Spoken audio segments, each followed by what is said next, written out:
Hi everyone, welcome back to another video. So today we are going to be talking about villains. Just pretend I have like a twirly mustache. I don't know why I just did that.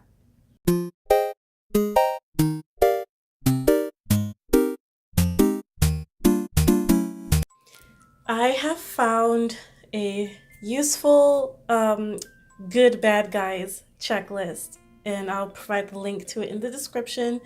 But it's pretty much author Jerry Jenkins's list of how to make sure you're writing a great villain. And I wrote it down, and I'm going to use a couple other villains as examples and the villain that I am currently writing. So the other villains I'm going to use are going to be Thanos and probably Killmonger, because I'm a fan of the MCU and I'm still super hyped from seeing Endgame the release night. But there are going to be no spoilers, so don't worry about any of that. Unless you haven't seen Infinity War or Black Panther, which, I mean, you should have seen them by now, so... Alright, so my villain is an alien from the planet Xi, just spelled Z-Y, because why not?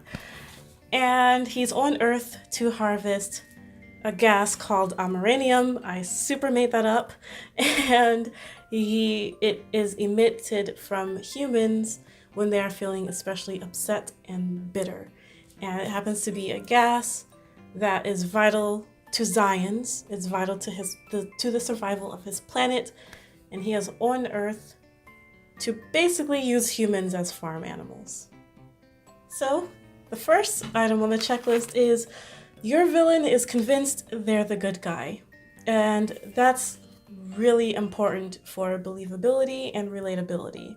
So my villain, Maxian, initially it's more that he doesn't think that what he's doing is wrong, because like I said, he views Earthlings as farm animals, so he just harvests what he needs from them. And later he realizes how rich humans are in ameranium, and that's when he starts thinking like, I can definitely use this to help my dying home planet. And if you think about Thanos, Thanos definitely thinks he's the good guy. He is the hero in his story. He thinks that he is saving the entire universe. Super arrogant, but he thinks he's the good guy, and convincingly so. Number 2 is that your villain has many likable qualities. So my villain, Zions, are tiny fox-like creatures, so they are super adorable. So yes, my villain is super cute. He genuinely wants to save his planet. He genuinely cares about fellow Zions and helping them survive. And he beefed up his fighting form, which I'll talk about later, and his magical prowess just so he can defend the weak Zions. He doesn't care about humans, but to defend the weaker Zions. And he also prefers not to kill. Number 3 is to make sure that your villain is worthy enough to make the hero look good. So using Thanos as an example, and I'm only going to use stuff from Infinity War, I'm not going to talk about Endgame at all. But Thanos, he kicked the Hulk's butt, he kicked Thor's butt, he kicked all of the Avengers' butts. And then he wins at the end. So I think that's worthy. So at this point, after Thanos has done everything that he did by the end of Infinity War, beating him, the Avengers beating him, would feel very earned. It would feel more like a yes, because Thanos has proven himself more than worthy 1,000 times over. And I think this is really important because if your villain is weak, at least weaker than the hero, then it's not really, unless you're doing something specific with that, like with One Punch Man. With One Punch Man, the baddies that he beats up are nowhere near as bad as he is, so that's why he's called One Punch Man. He beats them in one punch. unless you're doing something like that on purpose, your villains need to be like beefed up. They need to provide an actual challenge in order for the story to be interesting. So back to the fighting form of my character that I mentioned before. Zions have like a bigger fighting form, kind of like when animals are threatened in the wild, they get bigger, scarier. So yeah, so Zions, when they are threatened or scared, they have this bigger fighting form. And I mean, sure, he's cute and cuddly at first, but he's beefed up. Like he beefed up on his planet to protect the weak, more so than most. So he comes to Earth and he's pretty much the biggest, baddest thing there is. T'Challa also gave Black Panther a run for his money. Like when they fight the first time, he beats him, and T'Challa would have died if M'Baku and his tribe hadn't found him and saved him. So, yes, your heroes need to be beat up. They need to be beat up by the villain. You need to make your villain like a big baddie. Otherwise, what's the point? Otherwise, like you're not going to have that big earned moment when the hero finally beats them in the end. Number 4 is that you and your reader like when your villain is on stage. So everybody talks about, the villains that you love to hate. These are the villains that they're talking about. My villain hasn't really appeared yet in my actual whip. I'm still outlining him. I've started writing the story, but he just hasn't appeared yet. But I think a lot of us, at least some part of us, kind of like when Thanos is on screen, because he is really convinced that he is in the right. He has a point. Is he a sociopath? Yes. Is he flawed? Yes. But he does have a point, and he has a relatable backstory. Well, maybe not relatable, but understandable because of what happened to his planet, and he wanted to prevent that from happening. He wanted to create a paradise by erasing half the life in the universe. And I mean, you could just say, why didn't Thanos just create more resources in the universe?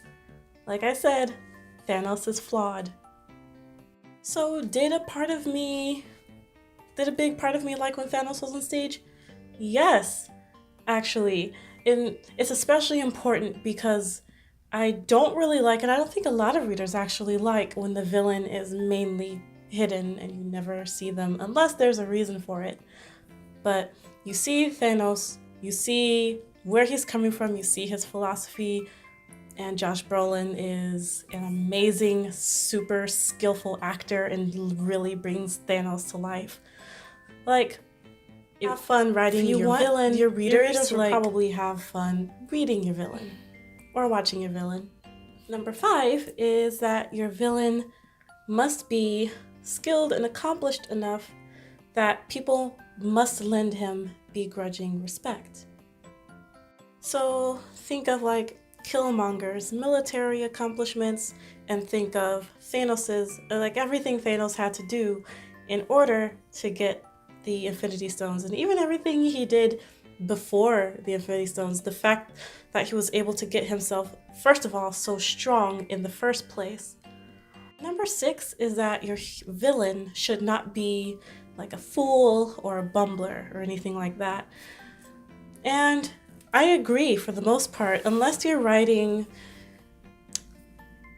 a comedy or you're making him a fool or a bumbler for a specific reason, an important reason, then I very much prefer villains like they know their stuff, they know what they're doing, and they are very good at what they do. It's just more compelling. Number 7 is that your villain has many of the same characteristics as your hero, but they are misdirected.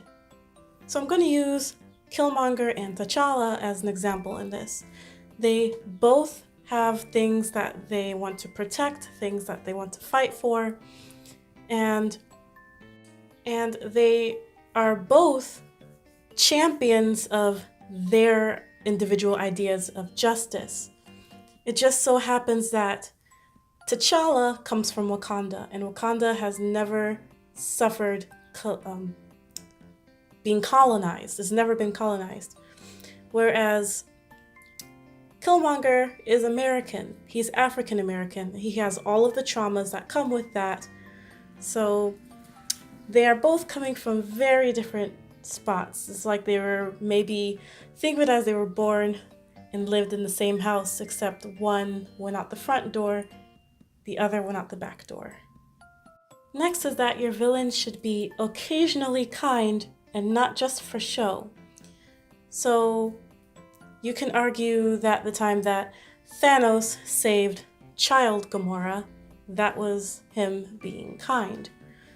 With my villain, Maxian, he's extremely kind. He's kind to his fellow Zions, especially to those that are weaker, to those who are defenseless. For those of you who have watched One Piece, he's very much like Arlong. Like, he would never hurt another fisherman. He would never kill another fisherman.